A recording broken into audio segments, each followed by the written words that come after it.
I was in England this past weekend. I was in Manchester for that interview with Conor McGregor. By now, you probably heard of it. Hopefully, a lot of you watched it. It certainly was a unique experience. It was one that I'll never forget. A lot of people have been asking me, oh, can you tell us about the weekend? I'll tell you a little bit about it and some takeaways as well.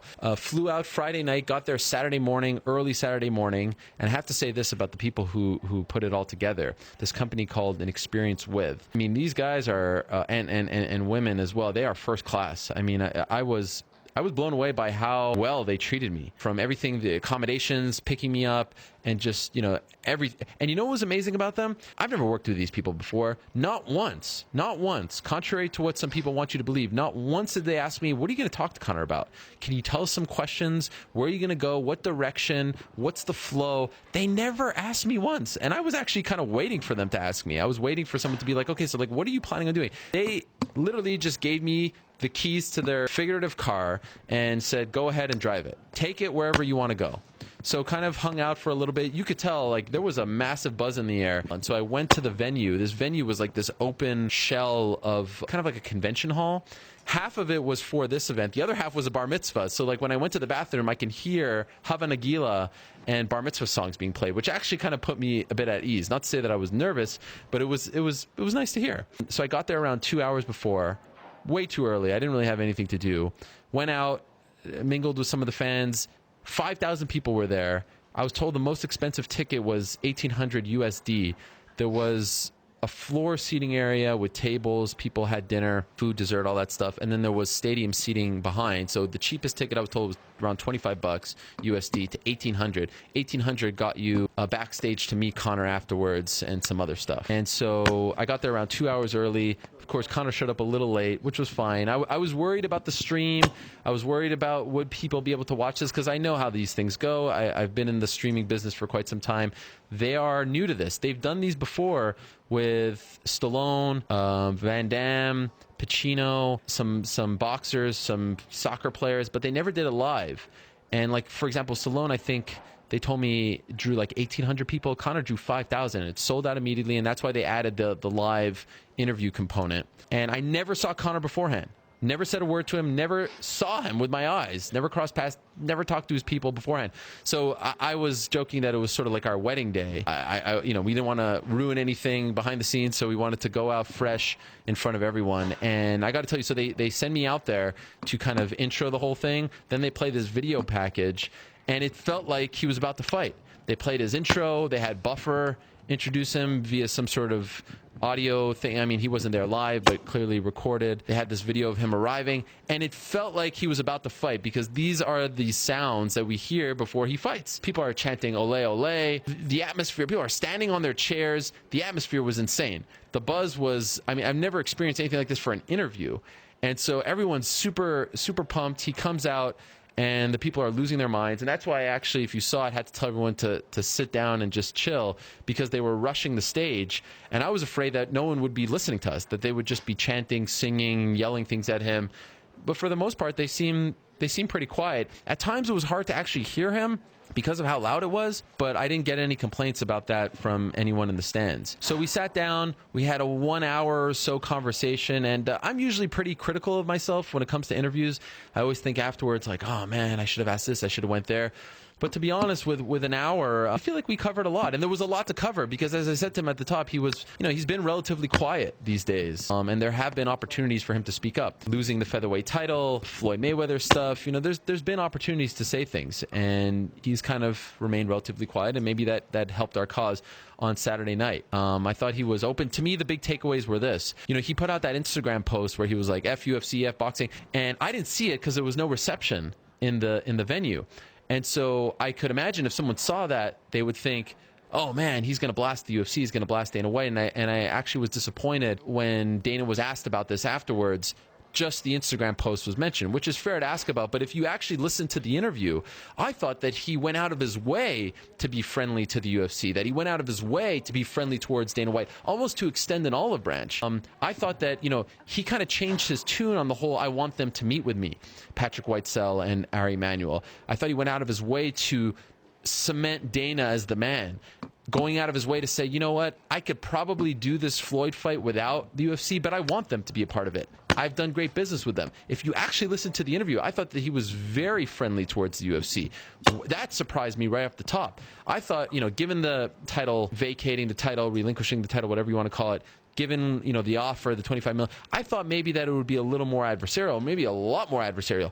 But no, I mean, if you actually listen to the interview, that was a very pro-UFC stance from Conor. And that was a pleasant surprise. He said, I want to do this with them. I want to make this happen with them.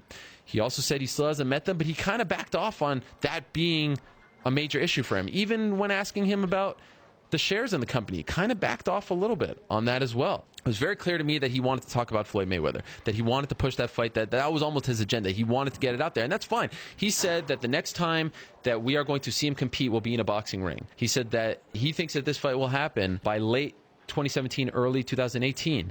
And so I had to focus on that for a good portion, but I didn't want to start with that. And I almost felt like he wanted to start with that. I wanted to take a step back. I wanted to start in New York. I wanted to start with the 2-belt thing. I wanted to start with the win over Eddie, the Billy Strut, the aftermath, and then how he got to Conor. And even, Floyd. And people continue to bring this up. I'll go back to my early statements after that fight. I said that one day we can talk about it, and maybe soon. That fight could be a thing.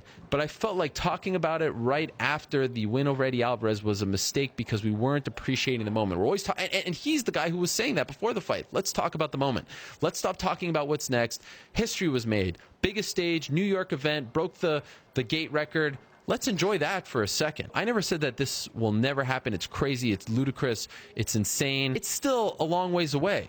But as I told you a couple of weeks ago, they're now exploring it. And he denies the fact that it's even in that phase. He says that it's further along. We'll see. He says he's going out to Vegas. He's going to meet with Floyd, and then he's going to bring the UFC involved. And he says some little things here. People need to know their place. I mean, there are some subtle shots. Let's make no mistake about that. But I thought that he made it clear that he wants the UFC to be involved. And I found that to be very interesting. And also, he's almost begging fighters in the UFC to really get him going, to grab his attention. I mean, yes, he was dismissive towards Khabib and Tony Ferguson and Nate Diaz and Tyron Woodley. I thought his comments about GSP were super interesting. And the union as well, saying that, he thought it was... He said that he thought GSP came across as fake, that the only reason why he was a part of it was because he didn't get the deal that he wanted, criticized Bjorn's involvement as well. I thought those comments were very interesting, in addition to the other ones too. But it almost felt like he was trying to tell people yo, you got to step up your game. You got to get me interested in you. So for now, I'm going to focus on Floyd. And of course, why wouldn't he? He'd make the most amount of money from the Floyd Mayweather fight. Also interesting that he said that he would have fought in March at 145 had they asked him. Of course, I'm assuming it would have been for the right price and the right amount of money, but hey, that's something that we didn't hear from him in the past. Asked him about Ronda Rousey not having to do media, Ronda Rousey refusing to do media, not speaking. He said he couldn't care less. He essentially said that, he was happy for her that she got away with that, but he didn't take it as, oh, this is a double standard. Oh, next time I'm going to use this as leverage. Next time I'm going to go down this path. Really seemed to say, I'm staying in my own lane and I don't care about what everyone else does. And that surprised me a little bit. Also said that his big announcement that he was going to make post 205 was that he was starting McGregor Promotions and had already looked at the O2 Arena, I believe in Dublin, to start his first show around March time. And then he decided, this isn't the time. He referred to the Diaz War promotion as, something that he would copy, not for him to fight in, but to give other fighters an opportunity. Mentioned that he's going to be the father of a boy. I don't know if I hope that his girlfriend Dee is not upset that he put that out there, but, people want to know, are we getting a McGregor, a Conor McGregor Jr., or are we getting, a Connie McGregor, if you know what I'm saying? And so we talked about all these things. It was great to get an hour with him. I haven't had a long interview with him since before 189 when we were at the Tough Gym, if you recall. What always strikes me about Conor is how much attention he pays to everything that's going on around him. Mention things that have been said on this show. Mention things that other fighters have said. The guy, you can ask him, give me the height and reach of Kevin Lee, and he could tell you that. He is almost psychotic when it comes to details. And yes, there are some warning flags here. If you're not going to, if you're not going to defend your title until 2018, they've got an issue on their hands in the lightweight division, and maybe this is why they put out that interim title so quickly after MSG. I do think that a champion has a responsibility to defend his titles. I mean, I don't think this is a crazy thought. And I have no problem, as I said, after they stripped him of the featherweight, I have no problem that if you don't defend the title within a year or are booked in a fight to defend that title within a year, I have no problem with the promotion stripping you. Now, I do maintain that they did it the wrong way. They went about it the wrong way, that they should have gotten him involved on board, done it sort of simultaneously. But I really believe that the year should be the deadline. And so now what happens if he doesn't defend that title, that lightweight title, within a year? For the record, he still does consider himself the featherweight and lightweight champion. And it was interesting to hear Bruce Buffer announce him as the featherweight and lightweight champion. But again, that's what he wants. He wants the Floyd fight. It is very clear to me, and he's going to go to Vegas and he's going to try to get it done. There are 1,000,001 roadblocks that have to be conquered. I think that the biggest one, honestly, is going to be the UFC. How involved are they going to be in this? But it's clear to me, at least, that he wants to make them involved. And they're going to try to make this happen. Now, I think it's maybe a bit of a stretch to think that they can get it done in a year when it took them 4 years to get the Pacquiao fight done.